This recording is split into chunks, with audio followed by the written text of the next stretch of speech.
So, as you can see from the title, the biggest feature I think is missing from Diablo 4 Season of Blood, and I hope they implement into Season 3 is the social features.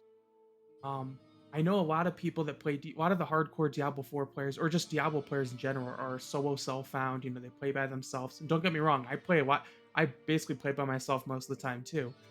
But just that feeling, it's weird for Diablo 4 being an almost an MMO RPG. I say MMO lightly, where there's an open world you can run into people.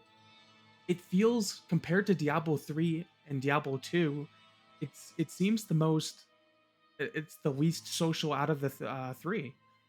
And I don't understand why. It's so bizarre. Like in the towns, they could add like a sign that you can sign up to like queue up for Legion events, the world bosses. I don't know. But I just maybe it's my nostalgia speaking, but funny enough, when I was 10 years old playing Diablo 2, I pretty much only played online. Weirdly enough, Diablo 2 was basically my first, even before Halo 2. Halo 2 was like my second online video game before World of Warcraft. But Diablo 2 kind of get brought me into chatting online with random people across the world.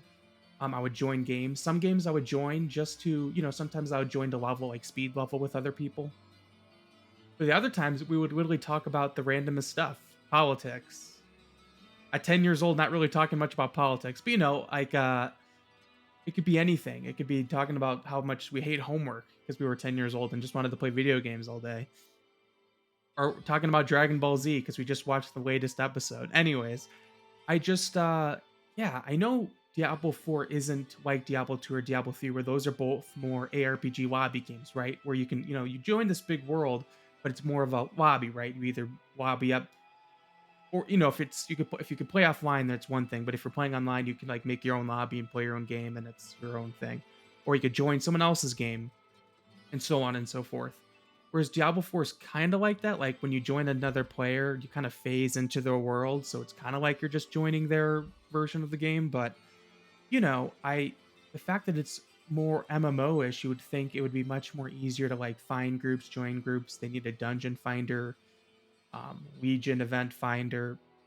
And it's funny, I bring up Legion events because honestly, I think that's the closest thing you kind of get me, that's the closest thing you kind of get to a group activity where there's actually like I say challenge lightly, like World Tier 4 at least, the um world bosses are nothing, right? They're meaning like you kill them within 30 seconds. But the region events, sometimes we fail those and it sucks when you fail them. Like you really try to make sure because you get if you get that bonus reward, I still think you get a legendary if you don't get like that mastery where you complete kill the three servants of hell or whatever. But those can be a little bit challenging if you have lower level people in your group, or I don't know, like at least those are like a 10-minute thing where you're just running around destroying guys. And I actually think they should make them have more enemies during those events. But I would love to just go. I wish there was no timer for Legion events, but I would just love going from group, with a group from Legion event to Legion event. Um, that's some of the most fun or out open world stuff that we get to do. Yeah, that was the kind of the point of this video is just, do you guys agree with me? Do you guys think that the overworld could use some, or not the overworld, that the social features can use some help? It boggles my mind that they still haven't like thought about that, because to me that's part of what keeps an ARPG or just a video game in general alive. Think about all of the yes, I know there are some exceptions. There are some exceptions for single player games that become massively popular. Um, but I think when it comes to like a live service game, it does not have social features. Why you live? I don't know. I When you think of live service and social features, those almost go hand in hand. Maybe that's because I grew up on World of Warcraft, and that's an MMO, which was like before live service was a thing, and before a lot of social features were put into games. But yeah, when I think of those two things, I think those go hand in hand. So maybe you agree with me in the comments, but I do hope in season 3. I know, and everyone's going to be like, the biggest thing missing is the end game.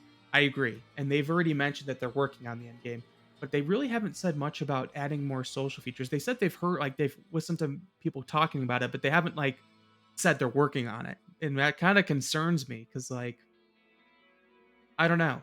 I like to play solo a lot, but it's fun to have the option when you feel like being social in the game and want to do stuff with the group.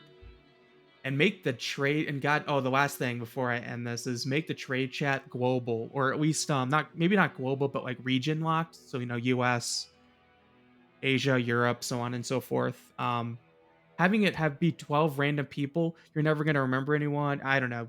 Fix that. That is the first thing. That should be simple. I mean, you do it in Warcraft. Fix that, but add more dungeon finders. But I rambled on long enough. Comment below if you agree with me or have the same thoughts as I do, and I'll see you in the next video. And enjoy Season of Blood. It comes out tomorrow. Fingers crossed the reception of it is better. We'll see what happens. But see you in the next one.